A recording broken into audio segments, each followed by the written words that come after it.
and welcome to another Jono Talks podcast. Today I have Luke Torrisi. And by the way, you might notice that this is a different setting. So we've decided to do it at a park, and we also have a basketball court area where Luke will be able to show us some techniques and explain some of the areas of basketball, the technical side of it. So I thought this would be a nice change up because, yeah, he is a basketball coach. He coaches the Malvern Tigers, which is a local club around this area, a bit further out. But yeah, so thanks, Luke, for coming by. Oh, no problem, Jono. So Luke, what is it like coaching a junior team? Well, it's all right sometimes. Really depends on which age group you're coaching. I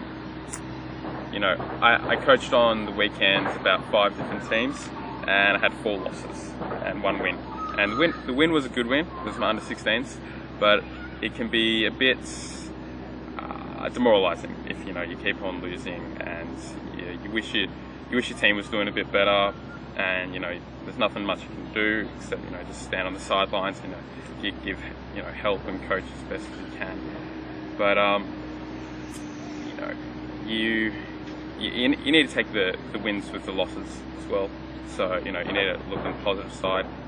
You need to see your kids, see if they're improving at all, and that's I prefer to lose a game but see that my kids have improved in a lot of their skill areas than just win a game but win just because they destroyed the other team. Yeah. And they haven't really improved in any other facets, whether it be layups or shooting or passing, working as a team, those kind of facets.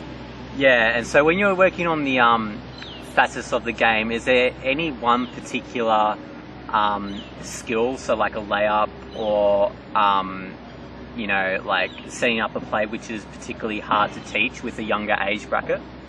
Hard to teach? Well, how young would you be saying, Jono? So you said you coached the under-16 teams? Yeah, the under-16 teams. What would you say, because that's quite a mature age group. So they would have learned it from like under-12s. But do they still find some things difficult, that under-16 bracket? Yeah, well, the under-16s, they're a bit more mature and they're more adults and everything. But they understand, they know how to make a layup. Properly. Yeah. If you can't make a layup by the time you're in under-16s, like you really need to be practicing a bit better. They can lay it up, they can shoot. Can't shoot well, but they know the proper technique and everything. They can rebound. They can pass, but it's really how well they do those things. So in under-8s, basically, okay, they can't shoot, they can't lay it up, they can't pass. It's very basic drills that you need to run with them. The under-16s, they need to be able to do that as a team. And one thing my under-16s aren't really getting at the moment is they can't stand still on offense, because if you're standing still, then the defense, they're adjusting, they're not moving at all, and you can't really break through, drive through the lanes and try and get a layup or get an open shot. Yeah. So basically some of my kids, they'll be at the top of the key, which is like the top of the 3-point line, right? They'll pass it, but they won't really cut in. And if you're just passing it up the top of the key, you're not really doing much other than just handing the ball off to someone else. Okay? They need to make sure that they cut inside the key, all right, and then cut out. Okay. That way, their defenders will be noticing that one of our players is cutting into the key, asking for the ball, and actually getting inside the paint, ready to put the shot up. So yeah, they need to be able to work as a team. Actually cut in, move without the ball. Yeah. And make the right pass at the right time.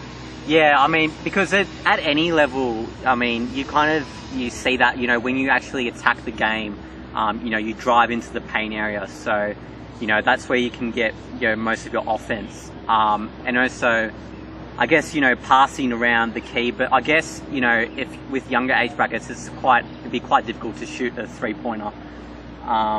Yeah. Unless you're like a specialist, that was one of your specialties. But do you try and change it up?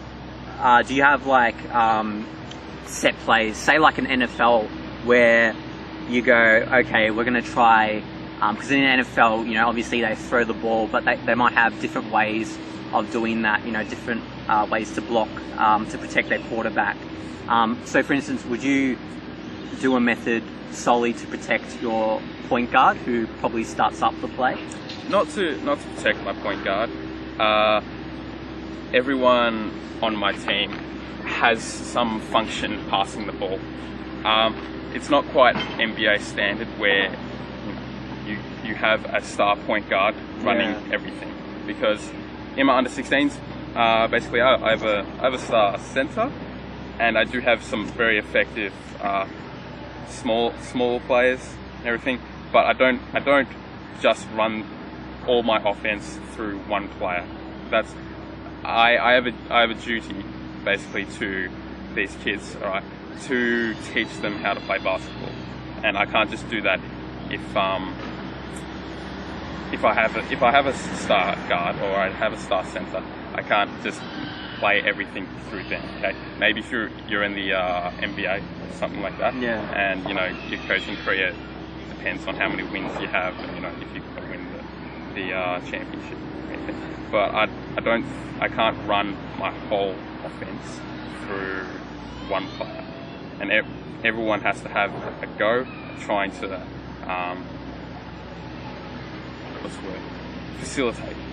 I mean, that's a good way of going about it. So actually developing the facets of the game, and not just relying on your center or your shooting guard, because otherwise it goes against the principle of basketball, which is essentially a team game.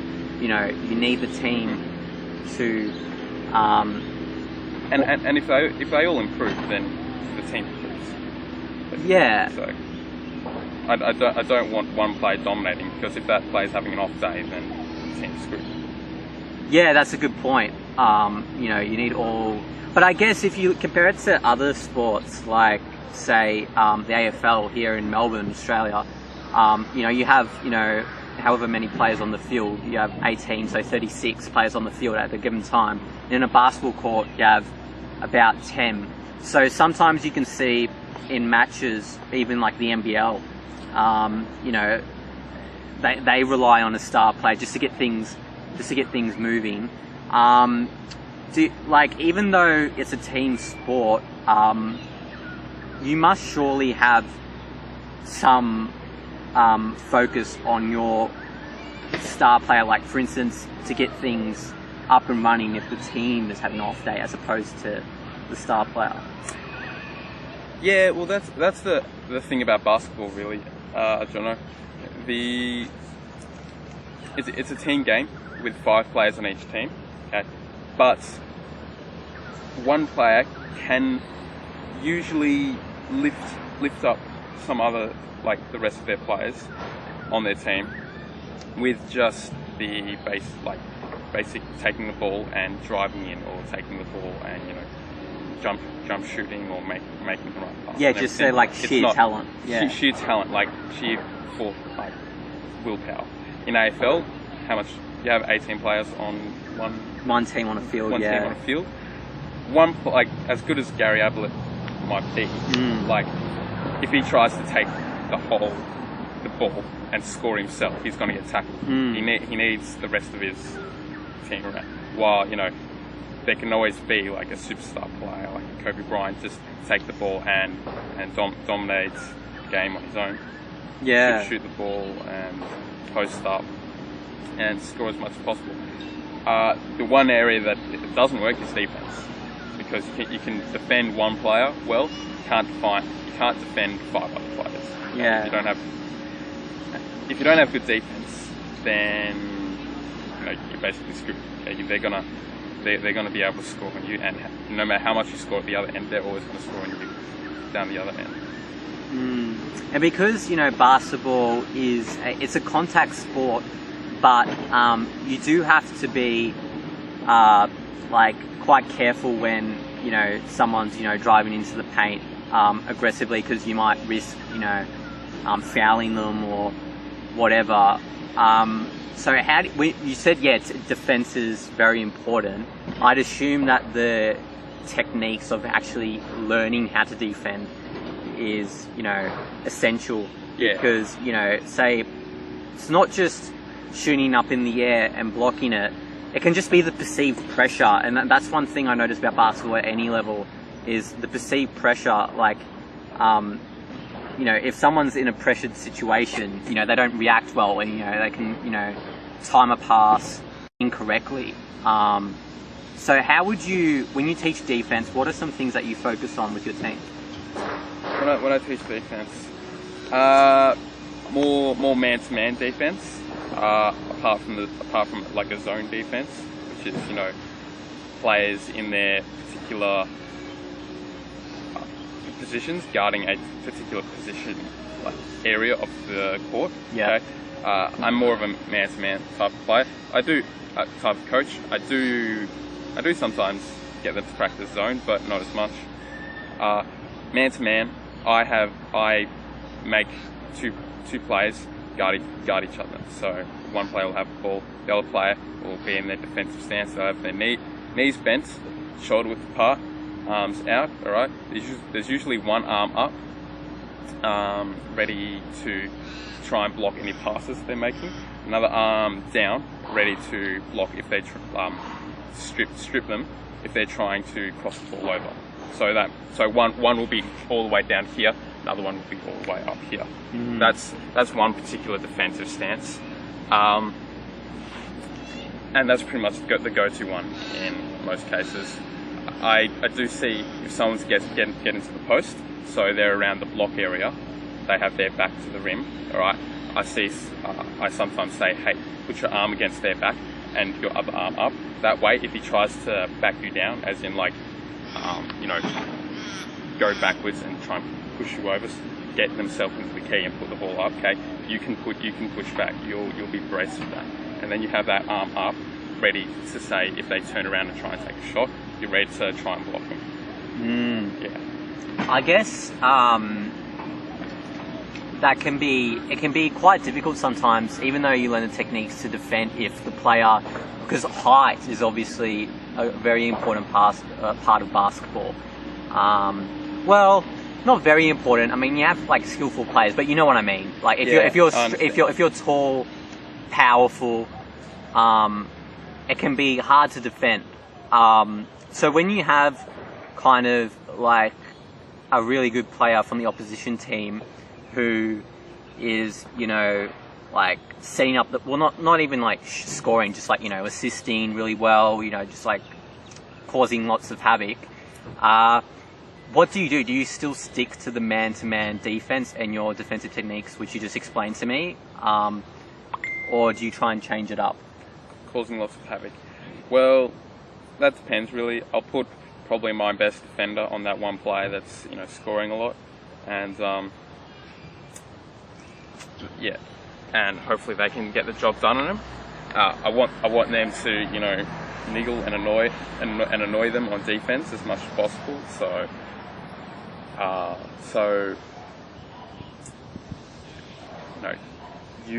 I'm gonna tell my player, I want you to play close to him. Some players will back off them a bit to make sure that they're ready for them if they decide to drive. You got that extra time, but I'll tell them, hey, this guy's shooting, he's driving. Okay, just play as close to him as possible. Get under his skin, make him miss shots. Okay, whatever you're doing. Sometimes if they're really good at scoring in the paint, so getting under the rim, getting the ball and just putting it up. Okay. Yeah. I'll tell the whole team. Okay, everyone, 2-3 defense. So that means two guards up top, 3 players down low. Okay. If you have those 3 players in the paint, ready to guard that one player, it makes it harder for him to score, instead of just one player on him in the entire time. So if he's on the right side of the key, near the block, and he's ready to put the ball up, I'll have my man who's under the key, okay, and the person who's already guarding him, okay, guarding that player. So we're basically double teaming him, having two people guard him, which is much harder to handle as an offensive player than just having one player on. Yeah, so even though you can stick to the man-to-man defense, you can still, go around that by, like having, like two people on at the one play, or just like pressure situations. But then again, if you're opting for that, there would be a loose player free as well. There will be a loose player free, but that's not as important at this stage if there is a really bad scoring threat underneath the rim, right? I'd rather have my two players on that player, okay? And even with those two players on it, he could still decide to shoot, or he might see that there's two players on him and look for the pass to the open player, okay? But that open player might not be in a great position. Yeah. And having two players on you, very hard to get rid of the ball. It can be very difficult. Yeah, no matter how talented. Yeah, I mean, if you do perceived pressure, as you were saying, using your hands to block the ball. But one thing, you can't. Sometimes basketball players can step over the line, and I think it's just a natural thing sometimes where, Step over what line? Like say when you're driving into the paint, but you get a free throw along with that. So stepping over the line in that sense, so causing a foul. Yeah, fouling. Is that just an inevitable part of basketball, or is there a technique involved when defending those situations? Yeah, it's pretty inevitable. Sometimes players, I know, their defense isn't quite right. So every time someone's trying to drive, they'll jump up, they'll swing their arms around, and they'll cause contact to their skin, all right? And whenever anyone hears like that, whenever the ref hears contact to the skin, they're calling a foul, all right? And that's not always like the best thing to do, to just jump up flailing your arms around. If they're driving, sometimes we just say, plant your feet, okay? Don't move your feet, and just keep your hands up, like, yeah, don't. Because if they drive all the way into you, and you've planted your feet, they can be called for a charge, which is an offensive foul.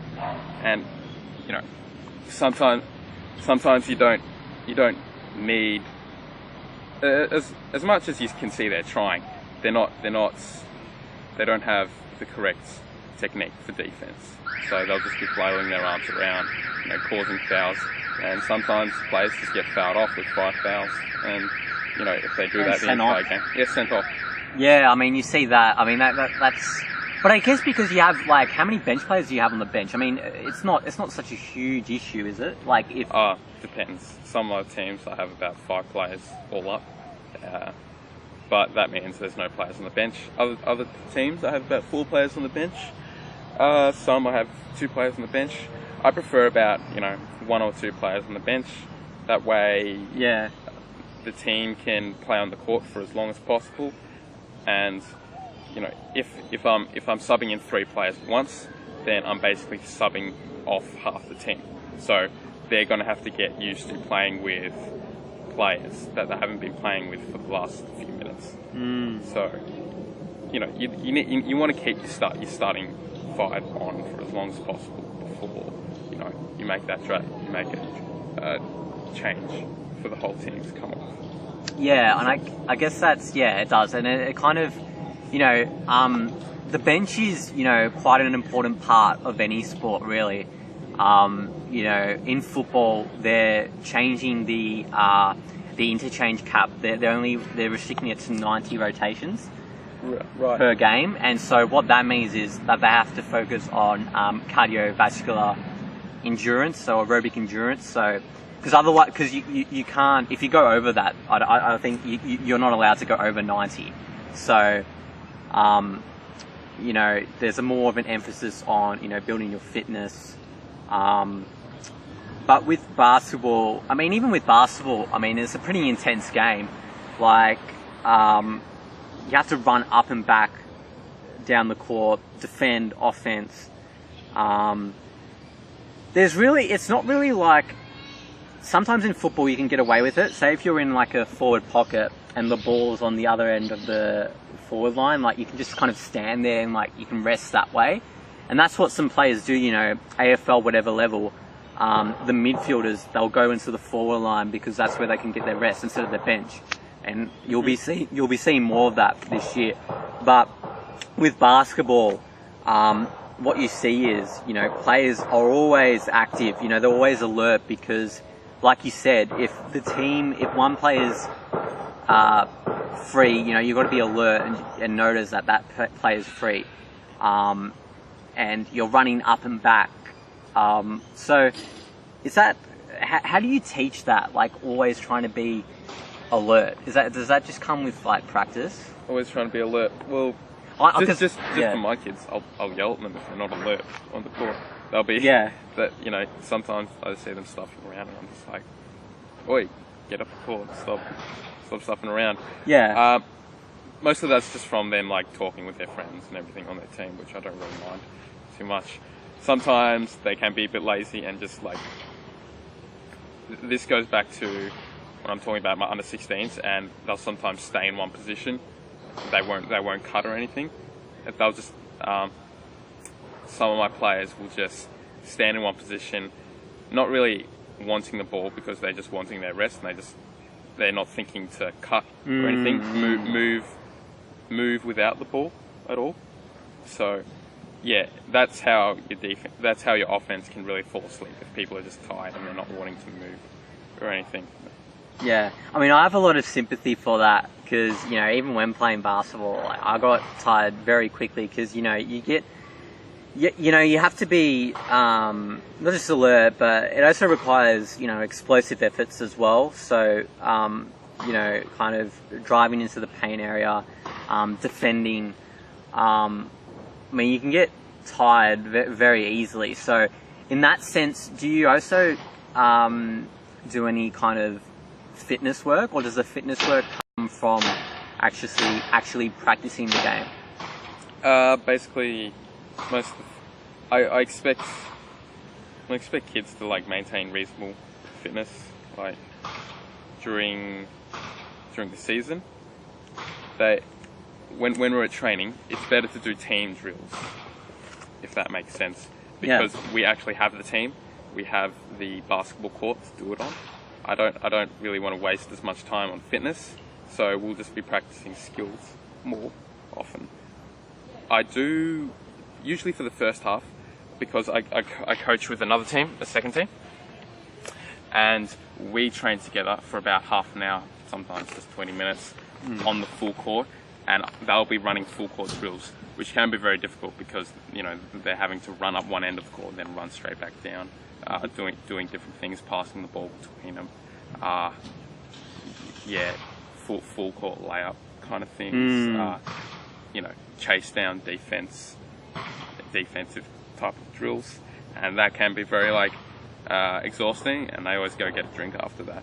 That's mainly where our fitness comes from, but I need my kids to be, you know, just generally fit from, you know, because most of the kids, you know, they're whatever age, they'll be doing other sports and everything, and athletics or swimming or whatever, and I want them to maintain a certain fitness because if they don't, then they're not really going to last very long on the basketball court. Yeah, I mean, if you're just lazy with your fitness, and I guess, you know, that's a good thing about coaching younger year levels, because like even when, you know, we were young, you know, we would be trying out different sports, and I guess that's a real advantage of having a younger age group, is that, you know, sometimes when you get older, like you only kind of focus on one sport, whereas when you're young, you kind of you just try out a bit of everything, and I guess that's a handy benefit, you know, that they already have that fitness, and it's not something, so you can just actually teach the game, you know. But when you're having like training sessions and stuff, like what does it consist of? Do you try and change it up, or do you does it depend on, like, say, like the game you just played and seeing areas where you need to improve? Like, how would you set it up? Yeah, well, I'll say you guys didn't rebound hard enough, so we're going to practice rebounding drills. that's basically it. I'll find some online. Sometimes I'm a bit lazy, and I'll just think up some off the top of my head.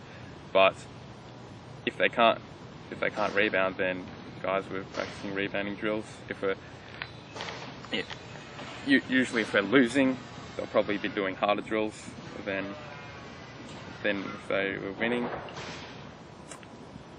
What's rebounding? Rebounding, that's when the ball hits, the ball misses the rim. It just hits the backboard or the rim, and you catch the ball after that. And that's difficult because you have your defensive players as well. You have the team on offense or team on defense trying to grab the ball as well. So you're trying to box them out, meaning getting your body between your offensive player and your defensive player, and getting the ball so you can either put it back up if you're on offense, or defense, you can push it down the court and try and get that fast break. Makes sense. Yeah. So like a fast break, it's just when you've got that gap and you just run towards the other end of the court. I've always been fascinated with how basketball drills are set up. I mean, because like you said, there's so many kind of facets of the game. So what else do you teach? So it's kind of like rebounding. What else would you do? Yeah, the basics are shooting, rebounding, passing. So when you're shooting, do you try and replicate like match situations, or because sometimes what I think is quite like, just for me personally, when I was playing football, sometimes we were just you're just kicking for goal by yourself, and it never really replicated the idea of you have a man on the mark and you have that kind of pressure situation, as opposed to as opposed to just shooting, kicking the ball or whatever, with someone actually there. Do you try and replicate that, so having someone defend, or would you just do general shooting? No, that's a good point. I don't do it as much, especially with the younger year levels. Yeah, that's because the under 8s are just trying to learn how to put the ball up properly. It's not something that I do a lot of the time. But yeah, that could be a good idea. I mean, sometimes I do put like my kids would be shooting the basketball, and I'll give them a defender, and so they have to get by him and shoot, or they have to shoot and lay it up. Sometimes I do a chase down drill where they're at half court, and one of the kids has a basketball, another kid is defending him and he's facing him, and he'll have to decide, should I go to the left side of the court or right side of the court? And whichever side he goes to, his defender has to chase him down and try and block him. Yeah. So yeah, that is kind of replicating match situation. I don't do it as much with the younger year levels, but I do. It is a good idea to do that, because some of my kids they'll be fine during training because there's no pressure, but just straight at a match, they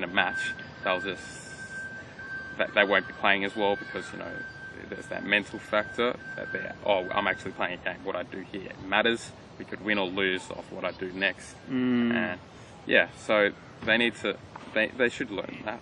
I haven't done it as much with my kids, but yeah, maybe I should try doing that. But like I can understand, with like, especially because you just said you coach under 8s, because it's like extremely a young age bracket. The focus there shouldn't be defensive. It should be just learning the actual techniques of the game. Getting that you're talking about before the podcast. You're talking about muscle memory as well. Yeah. I mean, like even though the younger age bracket won't notice, a lot of your kind of mannerisms, I guess you can call it, develop from a young age. Yeah. In terms of basketball. Mm-hmm. And so that's very important. But you also have, in competitive situations, you have people who thrive under that kind of pressure, and you also have people, or players rather, who don't. There's kind of personalities that perform better in the actual match as opposed to the training practice. for me, I was the kind of person who would do really well in training because there wasn't a lot of pressure. But when it came to matches, there'd be occasions where I'd kind of not be used to just the whole like atmosphere of playing in a match. I think there's a very different environment from match to, or training to a match rather, you know.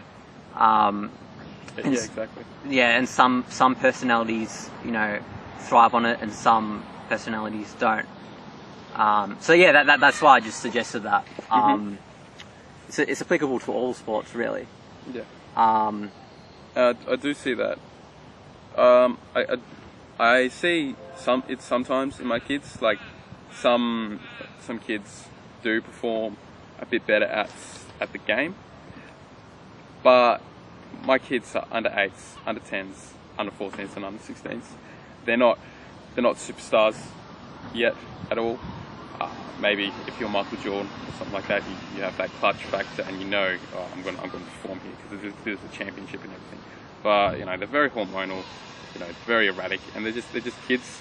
Can't really expect them to exactly to behave exactly the way you want. Because even when I played and I was younger, I was very erratic. I'd swear.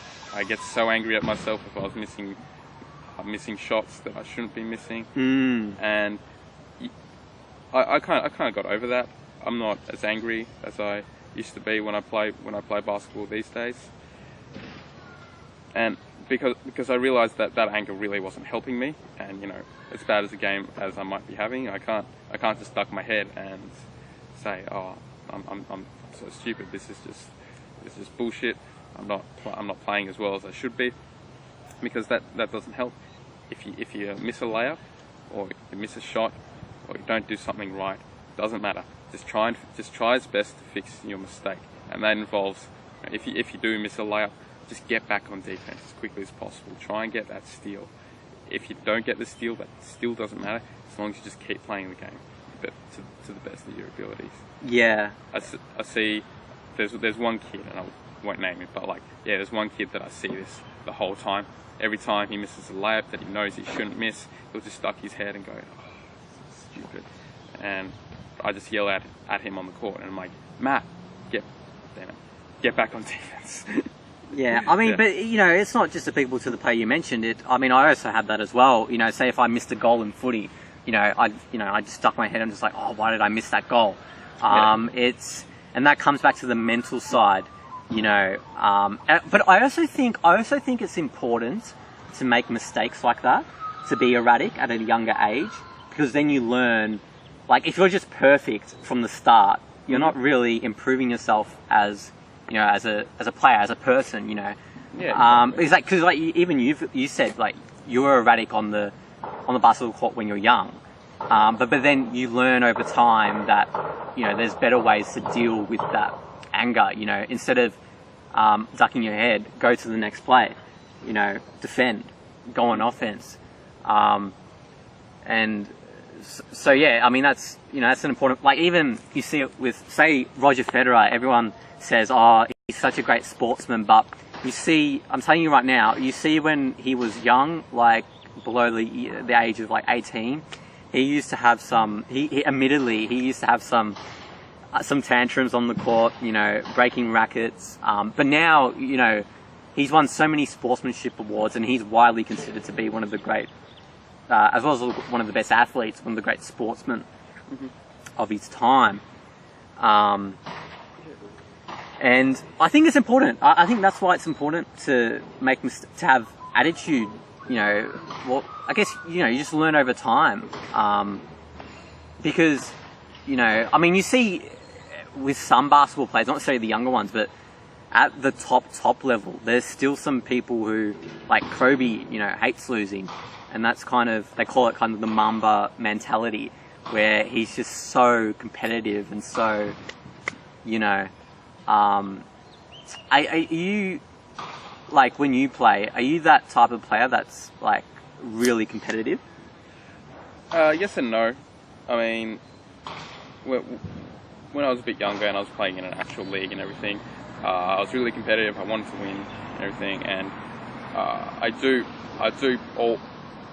I've always been complimented on my effort. I always get back on defense, always running the entire game. In particular, when the ball's stolen off me or even off someone else, I'll always, try and get back as fast as possible, try and get that block and everything. And that's my competitive gene. But to be honest, these days I'm playing basketball more to just have fun. And as much as I I don't want to lose and everything, I don't mind it as much because I'm just here to have fun. I want to have fun. I'm not gonna chuck a tantrum if I'm losing and everything, but I'm still gonna try my heart out because that's just what I enjoy doing. Yeah, and I guess no matter like what kind of ability you have, if you just keep on, it's like anything. You keep on trying. You put in that effort. It helps the team because if you're even just defensive pressure, if you're not good at shooting but you still try and get into the right positions. I mean, it's me personally, I've always been one to like kind of push myself, like as you said, always trying hard. But there also has to come a time where, like say in basketball, you can lose that fitness component quite easily. So when you have, like, say you're talking about football, you can rest up forward. How would you rest in a basketball match when you're actually playing, apart from the bench? What would be the type of things you would do? How would you rest? On defense, mainly you'd play a zone, so you don't have to chase a player who's moving around the entire court the whole time. You just need to stand in your one position and guard that area. And if that area is not, like, if no one's really in that area, you don't need to guard it as much as you don't need to run around as much as you might need to do on an offense. Not an offense, on a man-to-man defense. On offense, the bigger players, like in any sport, they don't have the aerobic endurance. So they could just stand under the rim. You can't stand under the rim forever because if you're in the paint, there's a 3-second violation. If you're in there for longer than 3 seconds, but they'll just be like cutting. They'll just be cutting in and out of the paint. They don't even have to move that fast. They just need to walk in and out of the paint. They can just stand there, not really doing as much as they need to be. And that's basically how you'd rest. Also for the small players, they could just stand on the three, standing on the three, and maybe get the ball. All they need to do is shoot the 3-pointer. They don't really want to drive or cut or anything like that. And I don't really like my kids doing that because I want them to be able to run a whole basketball game, without getting tired, playing really fun man-to-man the entire game. Is that possible? It is possible. Like for that under like that age bracket. Really depends. I used to be able to do it. I might be able to still do a bit of that, but it's not impossible. I mean, of course you get tired, but you're not gonna. It's just like running a marathon, really. You don't need. You can sprint to defend. You might have to sprint at different times, but then you can just like stand around, paying attention to the man you're guarding, but still paying attention to the ball. So you can just pretty much stand around, ready for defense, but not running around the entire time. So, if you play basketball for a while, you know when to like conserve your energy and what's worth going for and what's not. Like if you're standing under the rim on offense, and your teammate who has the ball at the top of the key, they get the ball stolen off them, and the opposition, they get a fast break.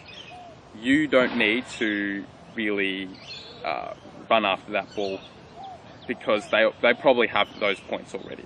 Okay, you don't need to waste your energy trying to get that ball because you're the furthest away from him, and there's not much hope really in you getting like in stopping the layup.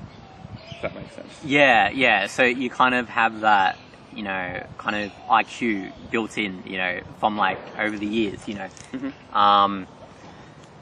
Yeah. So when you're teaching, kind of like under 8s, is that the lowest age bracket you teach? Yeah. Under 8s.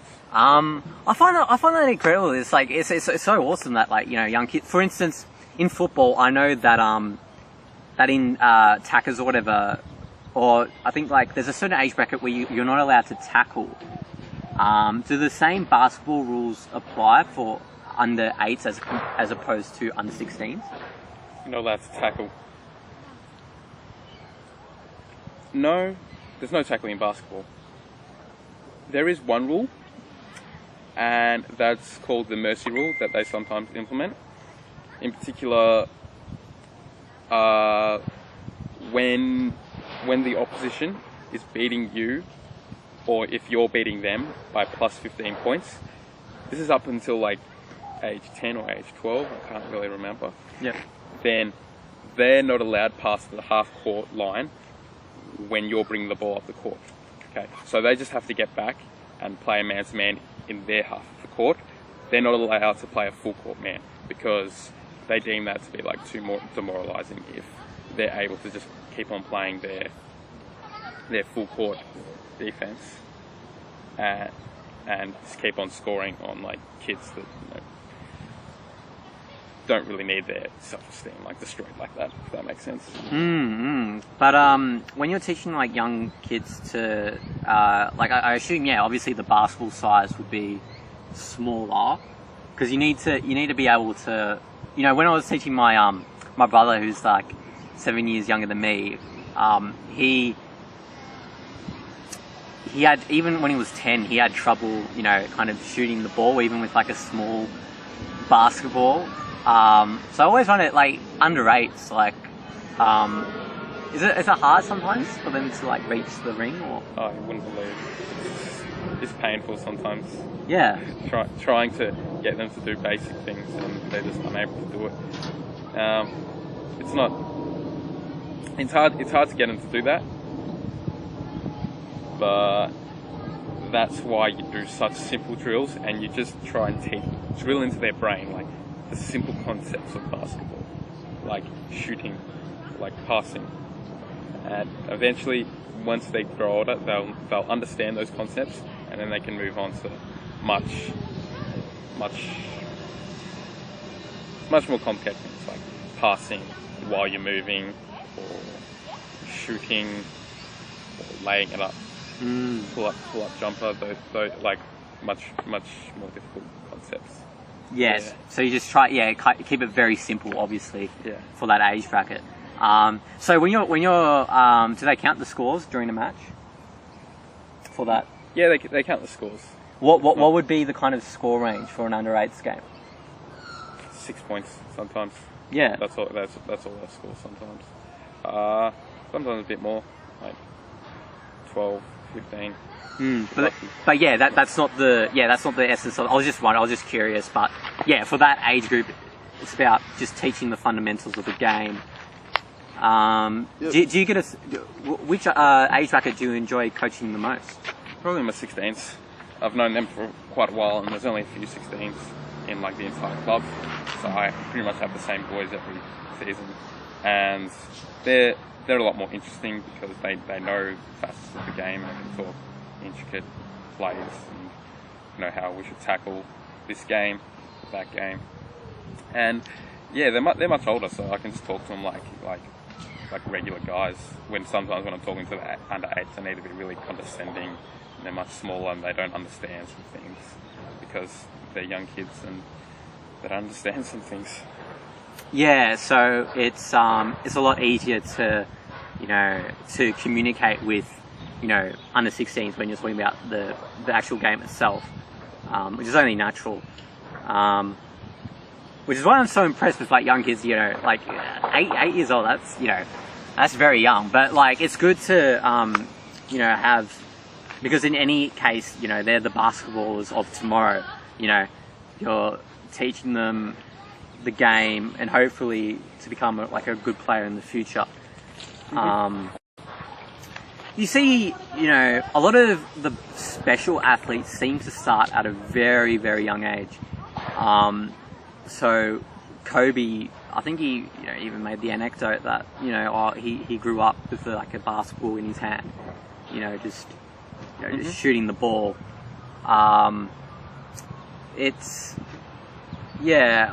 you can fall in love with the game like that, when you're really young and that's all you know. Floyd Mayweather Jr. from boxing, he trained at a very young age. Like, I think his dad said he could punch when he was 1 year old or whatever.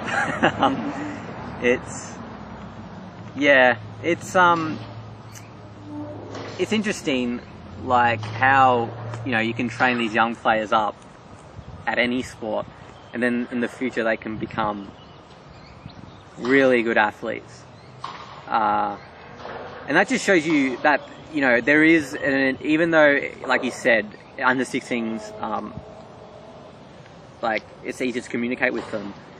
I mean, if you hang around for say another few years or whatever, I assume that seeing that development of the age group that you coached, or even if you don't coach them in a few years' time, but seeing them develop, that you might get a huge kick out of that. Yeah, I do actually. I noticed a guy that I coached when he was about under 12s, back when 2012 when I started coaching. He was a good player, but he was very small and not fantastic. If that makes sense. But yeah, great player. Pretty good in his team. Only this season have I seen him again. He's playing under 16s. He's grown to about my height, and he has a reputation as one of the most athletic kids going around these days. And I'm just like, shit, this is the kid I coached, a couple seasons ago, and I barely recognise him. It's changed so much. Yeah, you're kind of a bit proud sometimes when they're really good, but I can't take credit for everything he's done. But he's a very good player. So, what do you think about the coach's influence on a basketball game? The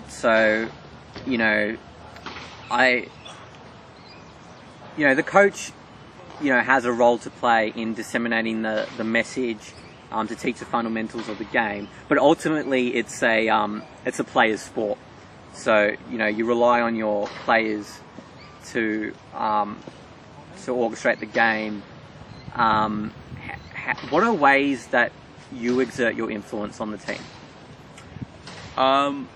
Mainly at this age group, even from under 8s to under 16s. I think it's mainly just about pulling them back into line. I let them do their thing on the court, and they all have different skills in different areas, and they'll excel in those areas. But then, on the weekend, one player of mine, a very good player, but he made a backwards reverse layup, which is pretty good. Yeah. But I've seen a game where he has shot nothing but those really, really tricky shots, and he's missed every single one of them, and he was really disappointed in himself in that end. So I told him, mate, that's really good that you scored that goal, but I'd prefer you just, step back and took the shot instead of, backwards reverse layup type thing. So what I was just trying to do there was pull them back into line, think, hey, don't get cocky right now. You still need to focus on these areas to be better. You can't keep on thinking, oh, I'm just going to make a backwards reverse layup and all those type of shots the entire game. Because most of the time, they're not going to work. If that makes sense. When they're older, I can teach them. Okay, they're playing this kind of offense, so let's play this kind of defense, just to make sure that they're not scoring as well as they think they should. and that's really just changing up your entire team. But at this age, I'm focusing on individuals, and I'm focusing on what they can do to be better just during that game. Yeah. I think there's a much bigger influence the higher the age group you go up to.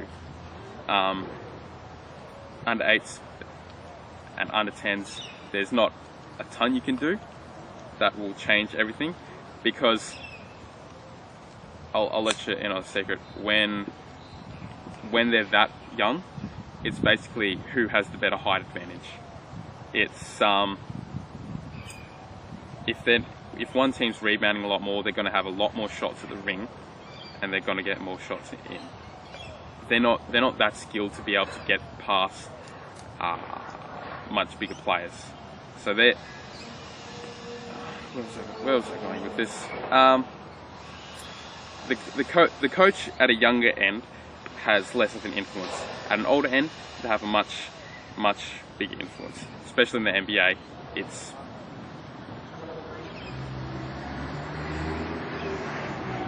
not a coach's game, but it's probably the most underrated position in the NBA. Yeah, I think it's very important just how much they have to think about what kind of offense are they playing, how can we counteract that, what kind of defense are they playing, how can we counteract that. Mm-hmm. Exactly. So when you have like a NBA team which consisted, this was a few years ago now, but when it consisted of Dwayne Wade, Chris Bosh, and LeBron James at the Miami Heat. For people who don't know, like they're considered three of the league's best players in their respective positions, at least. What would the coach? I mean, the coach's role there would be to allow them to do their thing, because obviously they have talent. So say even when you have like a star player, do you give him some freedom, or is it more just always about the team? Well, if you're Eric Spoelstra, who coached the Miami Heat back in those days, you're going to have to manage the stardom of all three of these players. LeBron obviously was being the best player at that time, so he was going to get more of the ball. But the coach really had to manage. Okay, how are we going to get these three offensive weapons to score as efficiently as possible? Because you can just put the ball in either one of those guys' hands, all right, and they can go to town. They can score as much as they want. But when you have three of those offensive weapons, you want all of them making the most efficient, having the most efficient offense possible. That makes sense. So they can't always just go to town, shoot themselves. They're going to have to pass to each other and everything like that. Spoelstra, he was really good, because I think their second year, what was it, 2012, 2012 to 2013 season, they won 27 games in a row or something like that. That was pretty incredible. And they had a really good defense in particular. They only allowed something like 70 points a lot of games, something like that. And yeah, that was all him. So as great as the players were on that team, Spoelstra really elevated them a bit more to actually that championship status. Yeah, I think that can be an underrated position sometimes. Like the actual coach's influence. I mean, you always hear about at the Lakers, Kobe Bryant, but if you ask me who the manager coach is, I wouldn't even know. Mm-hmm. And who is the coach at the Lakers? Byron Scott or something like that. I can't really remember. Well, they're not too flash hot these days. Yeah, I mean, even the coach before that for the Lakers, he was popular. Phil Jackson. Phil Jackson, yeah, and that was because very good. Yeah, and why was he very good? Basically because he'd won 11 championships. He coached Michael Jordan for 6 years. They won championships, and then he coached the Lakers 5 of the years they won championships.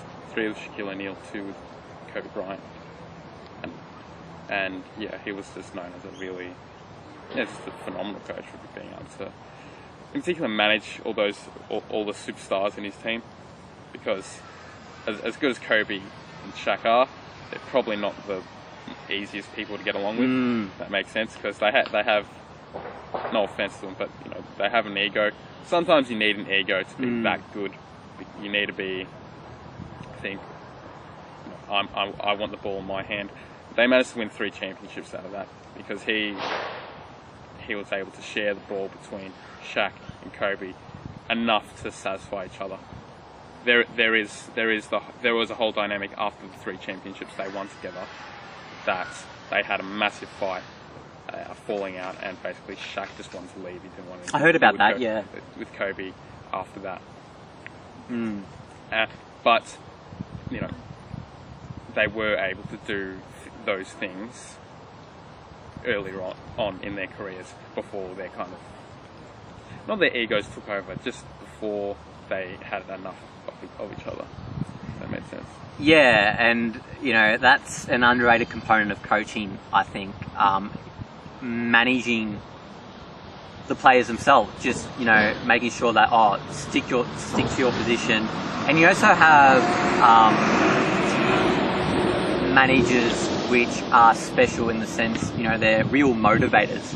They don't just teach the game, they motivate the person. I can think of, I'm going back to another sport, but I've got to finish up soon. Yeah, fine. Sir Alex Ferguson. Oh yeah. So Man United. Man United. He was absolutely world class because he would set the standard. He'd be the highest paid manager at the club, and because he wanted that. And the other thing was, he would be the earliest to the training session and the latest to finish. And pretty incredible. And it's about being a role model, isn't it? When you're a coach. Exactly. Setting the standard. But so I'd just like to thank Luke Torrisi for appearing on the Jono Talks podcast. No problem, Jono. And so I hope you enjoyed the setting change. I decided to change it up. The weekly highlight, we're going to go on the basketball court, which is like 10 meters away from us, and where Luke will explain some technical aspects of the game. So hopefully you're looking forward to that. But thank you for tuning into this Jono Talks podcast. I'll see you soon. Bye.